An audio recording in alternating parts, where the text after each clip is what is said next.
Hey, I'm Ben, And I'm Evan. and welcome to Coffee Break.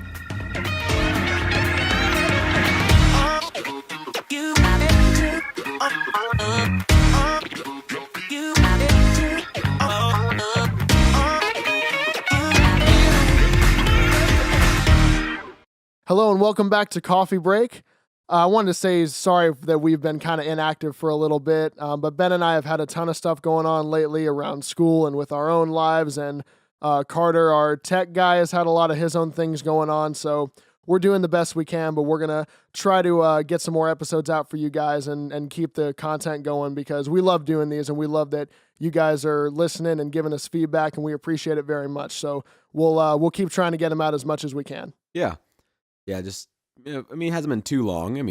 Yeah. A week and a half. So yeah, but we'll hopefully get a couple out soon. So, all right. So today's topic is something that I came across with a good friend of mine. We were watching.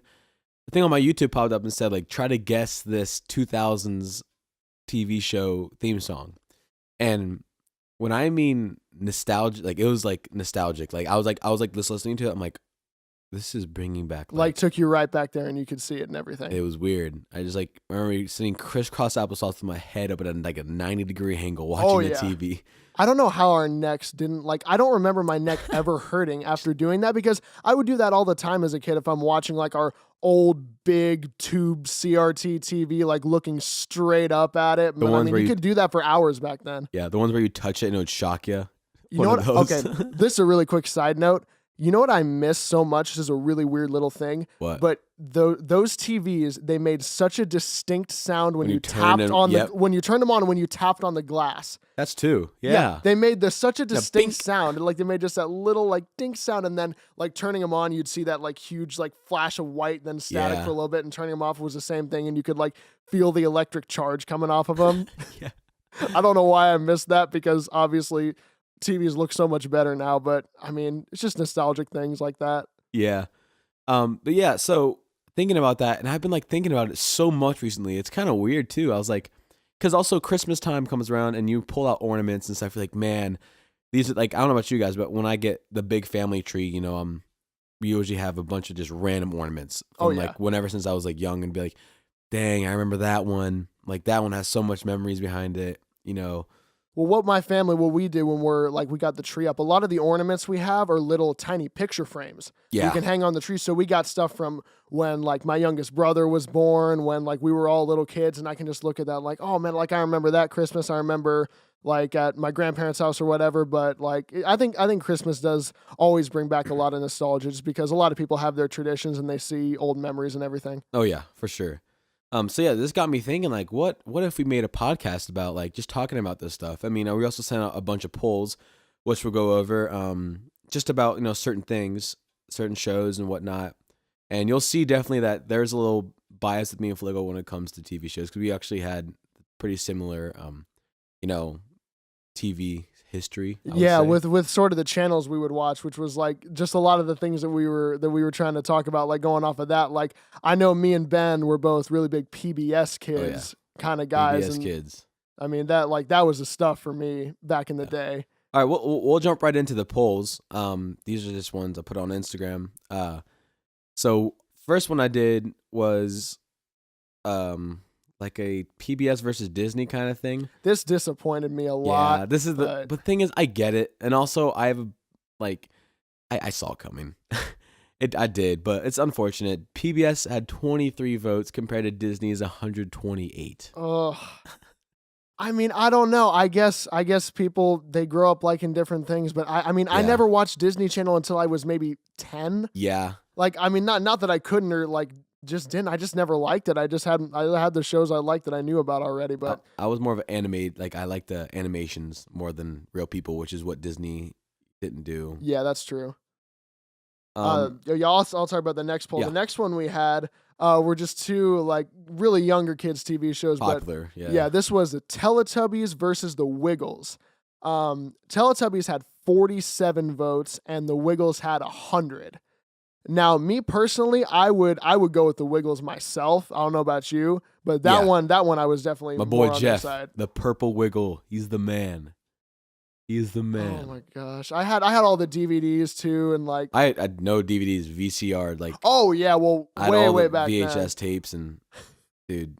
Everything with those Oh movies, because what they would always do with those kids TV shows, every once in a while they would make like a spin-off movie or have like a story that they wanted to take really like a lot further with it. And so they would make those movies and have like just those like hour and a half long specials or whatever, but those were really cool. yeah, those were the days. Now see, Teletubbies was kind of weird for me because for two main reasons. One, the son was a baby.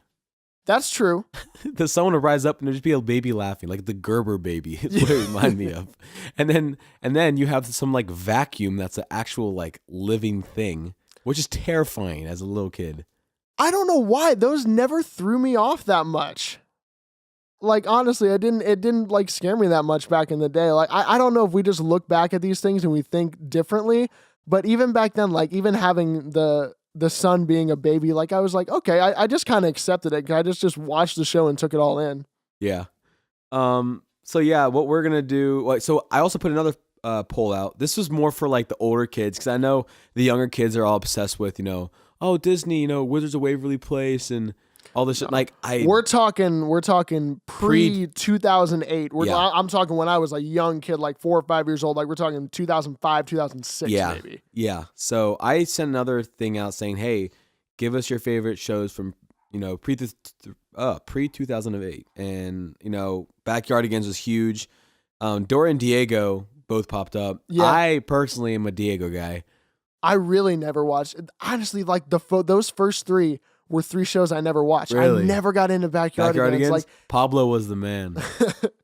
Dora and Diego, I watched a little bit of, but I was never big into those. SpongeBob, I actually wasn't allowed to watch SpongeBob until I was in middle school. So Really? yeah, which I binge watched in the middle school. Oh, my parents just thought it was annoying, but I mean, I don't think they had any real objection against it other than they just hated his voice and his laugh and everything. Yeah. This is a weird one from Mr. Kramer. Davy and Goliath. That's from the 90s. That's like some white Christian show. That's like some like really crappy animated like. The thing though is like because you got that from Kramer. Kramer obviously grew up. Like he's one of our teachers. He grew up with in a different time than we did. Davy and Goliath is from the 80s and 90s. Oh, for sure. The next one is this is also from the 90s, but the Rugrats. Mm-hmm. I watched a little bit of the Rugrats. Tommy but Pickle. I'm sorry. The Rugrats I think might have been a little before our time too, but that's definitely a classic. They had a really gross spin-off. Did Those they? Which one? Rugrats Grown Up. What? It was not good. Oh, I never heard about that. Not good. I don't want to know about that. The next one, which has a soft spot for me, is Arthur. I know there's been a bunch of memes lately with Arthur with just like his fist and that thing and everything. But back in the day, Arthur was on PBS too, and I watched a ton of it. It was pretty good. Drake and Josh is next, but like then again, I really didn't watch Drake and Josh until I was maybe 10. That's the thing with me too, because by the time I was like Drake and Josh got up on, I think they had Nickelodeon, and then they had those shows. They had like Teen Nick, those other channels where they would like have reruns of old shows that like people that were a little bit older than like the Nickelodeon age would watch. And so that's where because the same thing with all those shows around that time of Drake and Josh, like Zoe 101 and something other like that. I never watched those until I was 9 or 10 years old. That wasn't what I like truly grew up with when I was a little kid. Yeah. One that, our good friend Ella Hipsley said that I definitely enjoyed was Between the Lines. Oh yeah, Between the Lines was so great. And I remember Chick-fil-A actually for like I guess like a season or something like that, for the kids meals, would give you a Between the Lines like a CD. I actually remember something like that. Yeah, with like 6 tracks on it, and I remember playing it in the car in Ruby. You had Ruby that long ago? Yeah. Wow. I don't know if I ever got that CD. I remember hearing something about them in Chick-fil-A though. That sounds right. The next one, which we just thought about earlier today, was Dragon Tales. Yeah. I watched so much of that one too. That's old. That was like that's an old one too. Yeah, and the cool thing about these shows is that like I remember, computer games were big back when these shows were a thing. And also my dad was a teacher, so I had like 3 desktops at all times in my dad's room that I could use.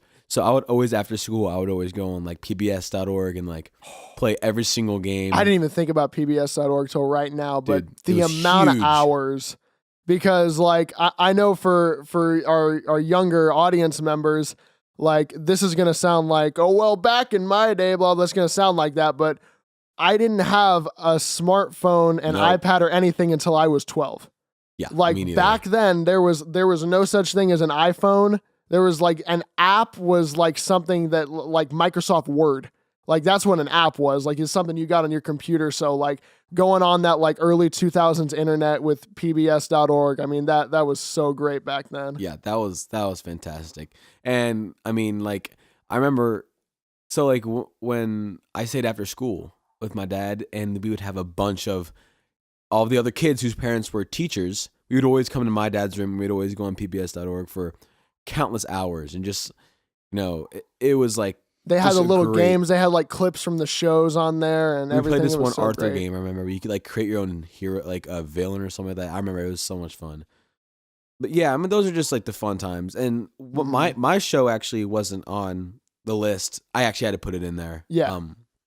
The show that I really got into when I was younger was Doodle Bops. Now this I'm gonna let you take the Yeah. reins on because I never watched that back in the day. So the Doodle Bops are it's I'm gonna say it like this. It was the Migos before the Migos were the Migos.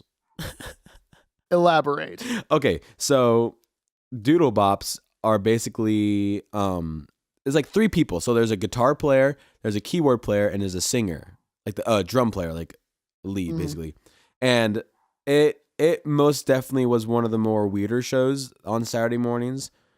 But I definitely enjoyed it a lot. So it was a Canadian show, which is really Okay. cool. So I'm actually trying to find the the characters' names. I remember they were very memey.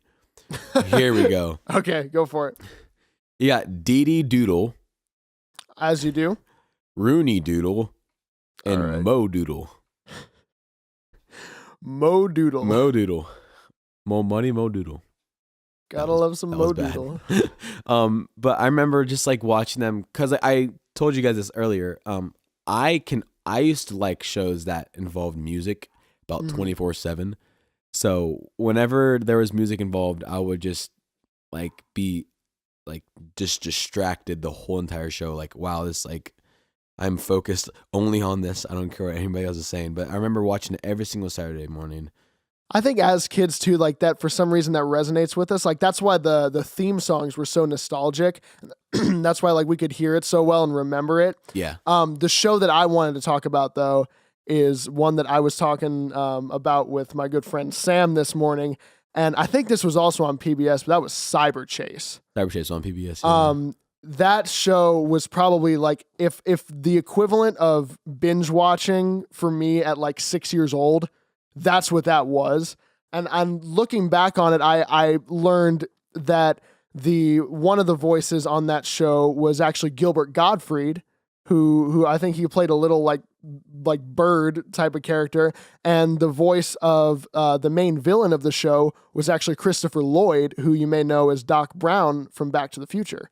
Yeah. So That's I mean, I guess like they had some really big names with them back then, but I mean that show was that was as high as it got for me back then. Like Yeah, that was a cool that was concept of a what show, binge too. watching was for me. Yeah, that was a cool concept of a show. I remember Mhm. that.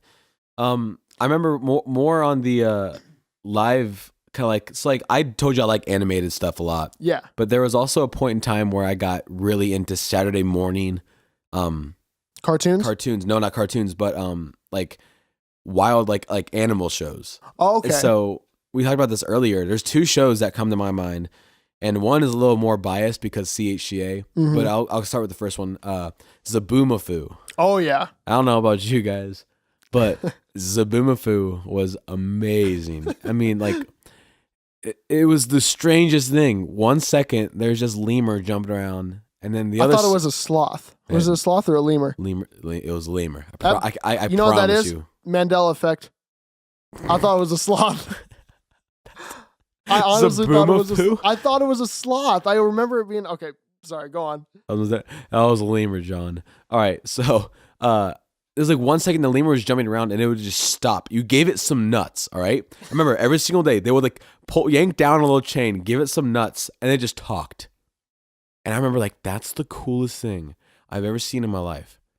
Like, and the thing is, I probably knew it wasn't real because, Because I mean, it's all like, even as a kid, you might subconsciously know like, oh, this is edited, this can't be like that. But that's the fun of it, of just saying like, oh, I get to interact with these characters and really be in that world. Yeah, that was the coolest thing, and I'm still really big on animals as well. And then the other show was, Carter might agree with me on this. I watched Jack Hanna, and like the Wild Adventures. Yeah, like that was insane because he went to our school like once a year to show off like some of the craziest animals. I actually still have a newspaper article where I was actually with Jack Hanna holding one of the big snakes. Oh, like in a picture for the newspaper? Yeah, it's in the newspaper. And I remember this snake was massive. The first time I ever touched a snake, it was with him. And so they're related to the Sutherlands. I don't know if you know that. Okay. Yeah, so I mean, I've never met them. I'm like, I know their kids went to CHA, right? Yeah. So, so like I remember watching them. I was like, I just saw this guy like last week. Like it was so cool. My dad's good friends with Jack Hanna and that whole family as well. So it's a good connection. And it's still fun to watch him. He actually still goes on some of the talk shows at night, which is actually really cool. He'll go on. He did what's his name? The guy who just retired. For which one? Late show. David Letterman? Yes. Yeah. He did David Letterman for a very long time. Okay. Yeah, very long time. I love David Letterman. Oh, yeah. I miss him. The next thing we wanted to get into, which we also talked about on Instagram, was we put out some polls about our favorite childhood toys.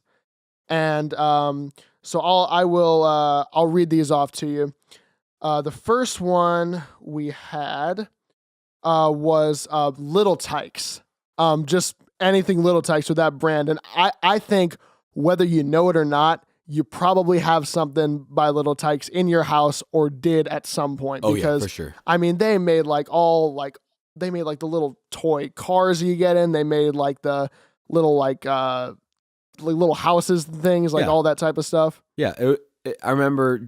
So I have a younger sister, right? Which comes with its advantages, comes with disadvantages, especially when it comes to toys. You can't play with those toys. I remember when I was probably like 7.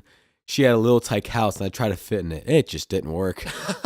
It just didn't work. I remember we had a Little Tykes. It was basically like a kitchen setup, and it just had like a bunch of like little tiny pots and pans and everything in there. And it had like this little oven, like it was basically the equivalent oven, just a little door with a tiny plastic area in there. But it had a picture of like on the front that was supposed to look like cookies baking in an oven, and like. I mean, I don't know why. That's just something that will always stick with me for the rest of my life, remembering playing with that and always making me want to like have real cookies come out of that oven. Yeah. Another one on the list was Legos, or Lego, I guess. Which I guess that's the proper plural of it. But Gabe Schmidt. Yes, Gabe. There you go. There you go. But I actually did not play with Legos until I wasn't a little kid having Legos. Like I had a little bit of those sets, like, but I was probably 9 or 10 by the time I had those. What I did have like when I was younger, it was just one of those big tubs of a bunch of miscellaneous pieces. They probably weren't even Legos, or probably a knockoff type of thing. But they were much bigger than like the tiny pieces. But you just had a real big bin of those, and you just dump them all out on the carpet and just like make a big tower or whatever you wanted to. But I remember me and my brother would always build like the highest tower we could, then try to jump through it like and knock it over and land on the couch or something like that. Yeah. I mean, Legos for everyone was just a huge thing. I know a lot of my friends' Legos were huge. I mean, I had several bins just full of Legos, and it wasn't until maybe I was like 7 where I was like got really into them, and I was like buying sets. Yeah, I mean, I was always, I don't know if it's just me, but I was a little older before I got into that. But there was a time where I was really into buying the sets and going to those stores and it. Toys R Us. Oh yeah, everything. Toys R Us. They had them all. Yeah, I think this was probably before they even had that Lego store at Kenwood Mall. Probably way before that, but I think though Legos are one that I think will probably universally stand the test of time. That even if kids have iPads when they're 5, I think will always be an appeal to just being able to build something like that, which is a good thing. That like those will always be there. It's like a dynasty, basically. Like that thing, Yeah. Legos will live on for a very long time, and it's Absolutely. so simple. Mm-hmm. It really is, and like I don't know if you were there, but me and somebody else went to the mall after we grabbed some food, and we went to the Lego store. And I haven't played with Legos in a while, and the thing is, it's not that Legos, I'm too old for that. I don't have the time for Legos. I'm sorry, I don't have the time for Legos. And like, I'll talk to the guy who owned the place, who like owned the store, and not the whole thing, just that store. Yeah. And I'm like, so like, I'm not too I'm not keeping up with the Lego, said quote unquote news. So how is Lego doing right now? He said, well, they pointed to me to the Death Star. They had a brand new Death Star come out, right? Mm-hmm. For Star Wars. And he said, well, this set right here costs around $1,200. I'm like, real that big? Yeah. And I go, wow, you probably don't sell any of those. He said, today I've sold 120. In that day? Yeah, it was 4:00 at PM. And I'm like, think about that. You said 120 of those. Like that's like 6 digits worth of money. That it was like, I was like, wait, you're actually serious? Like, yeah, he showed me the receipt and everything. Legit. Had everything. I was in actual shock. I was like, you're telling me parents are willing to pay this amount of money for a Death Star out of Legos? I'm like, wow, hey, that just goes to prove that they're Lego here to is stay. not dead. They are here to stay. Lego is not dead. The next one we had on this list was going back to the whole back in our day, blah, blah, blah thing, but was Game Boys. Now, those before apps on smartphones and everything, there were DSs, obviously, which you're probably all still familiar with. Yeah. I had a DS. Oh, yeah, I did too. But the predecessor to those were Game Boys, which were smaller, and they had one screen, and they had those cartridges that you put in the bottom of them. But I remember so well the first one I ever had. It was I was on a vacation with my dad and my brother. And we were getting ready to come home, and we were at a Walmart. And for some reason, my dad, he saw one of those in there, and he just decided, okay, well, we'll get this today. And he got one that me and my brother could share. A dream of mine. My dad's like, oh, it's a car. Maybe we'll get this today. I don't know. I don't know if he was just in that kind of mood. And I know it probably wasn't crazy expensive, but yeah. I guess he was just kind of in that mood that day. And so he got one for me and my brother to share. And I remember so well the first game I ever had on it was, this was right when the first Cars movie came out. And I had the I know game. You're talking about. I had the game for the Game Boy on it. And I don't even know how many hours I put into that. It was so much fun. I remember my first game. It was Incredibles. Okay. Yeah, I had Incredibles, and the thing is, it was kind of like the sequel to it, because I remember I started with the Underminer, and I remember it was like spinning. And I'm like, yeah, you know what I'm talking about, Carter? Yeah. It was the coolest game. You could never beat it, no matter what. I had that, and the Penguins of Madagascar. That game was addicting. And the thing is, so I had a Game Boy for a very small amount of time, because I actually had a hand-me-down from one of my dad's employees. Coworkers? Yeah, coworkers. Their kids DS from when they were young. Yeah. And it didn't last too long, which is unfortunate because it was kind of broken down. But so I had a DS, one of the original ones. I don't know what the 2DS is. It looks daft. 3DS and then the other ones. 7DS, whatever that is. Yeah, I guess I had a 1DS. So, and it had the cartridges. It had 2 cartridges, one for DS and one for the Game Boy. Yep. And I think I put a DS cartridge in there twice. And I always put the DS one in there, and I'd always play. I was a big Pokemon guy as well, so yeah, Pokemon was huge. So I played that all the time. I mean, it's just fun.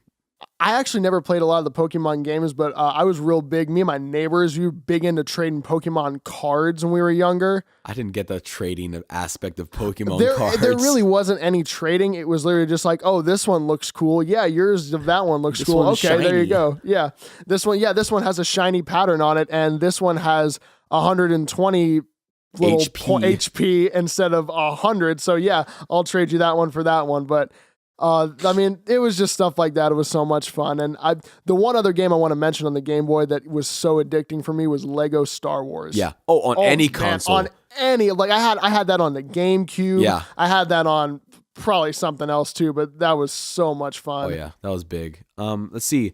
I'm gonna skip down to Elena Peterson's, which actually got me really weak. She said vacuum, which is funny because Charlotte Lee actually just talked about how her very first gift one of her very first gifts as a toddler was a vacuum that she played like a with toy it. one.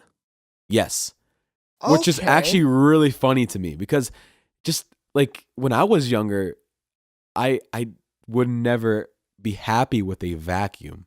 But I mean, that's just me saying it now. I mean, guess back then, it kind of just a wagon you push, I guess. You know, come to think of it, I actually remember we had, I don't know if it was actually supposed to be a vacuum, but I think we actually had something like that. It was just like a toy one that it had a little bit of like, I don't know if it had like some like toy things in it you're supposed to like use or anything, but I remember something like that. So that's definitely an interesting one. Yeah. Well, we'll just talk about ours to close out today. I would say my favorite toy back when I was younger were these Star Wars figurines.